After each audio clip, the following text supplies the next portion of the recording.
This is my 50th video. I wanted to do something special, but... well, it won't be that funny, but it will be impressive. Here are some of the most extreme things in the universe. First, the basics. Light speed. Light can go almost 300,000 kilometers per second. If it takes light about 8 minutes to reach us from the sun, you can just imagine how far it is. But I want to talk about something small instead. Max Planck came up with extreme units of measurement which rely on things that have no variables. The smallest possible length is about 1.6 times 10 to the negative 35 meters. We really can't imagine how small this is. It's just the basis for string theory. Nothing can be smaller or closer than this. As such, the smallest amount of time is determined by how long it would take light to travel Planck's length. So Planck's duration is 5.38 times 10 to the negative 44 seconds. And this is all just theoretical because the shortest time technology has ever managed to measure was 10 to the negative 21 or a septosecond. We're piling up extremes here. Now for temperatures.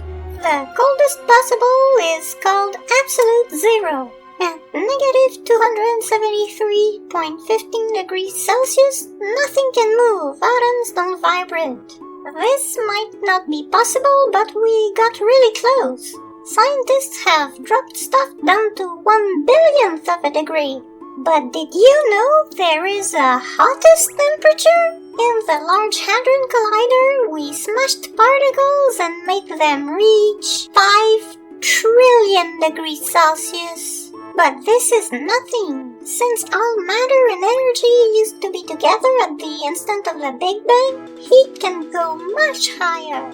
We can't really tell how much matter is in the universe, but we can tell what is the maximum energy that can be in one place. You see, at 1.42 times 10 to the 32 degrees Celsius, e.g. Planck's temperature, light would be so energetic that its wavelength would be Planck's length, so it couldn't get any more energetic.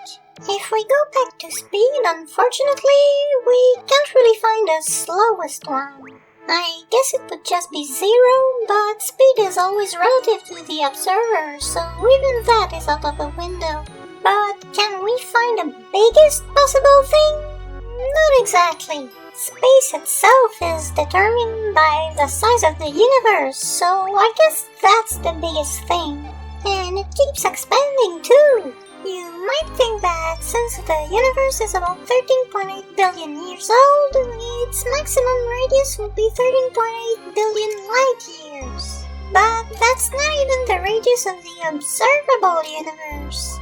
Because space itself is expanding, it's not just that things keep getting farther. The distance itself increases. I know, it's confusing. This whole video is. Anyway, when we look as far as we can at things whose light reached us after 13.8 billion years, we see things that are 46 billion light years away. So the observable universe is 92 billion light years across. Maybe.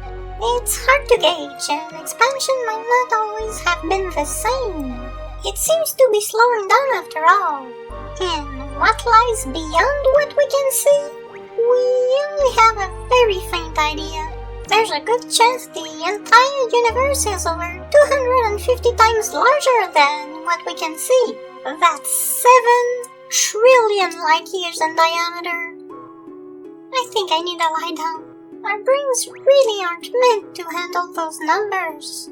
From the smallest distance, time and temperature, to the greatest size, speed and heat, the universe sure is crazy.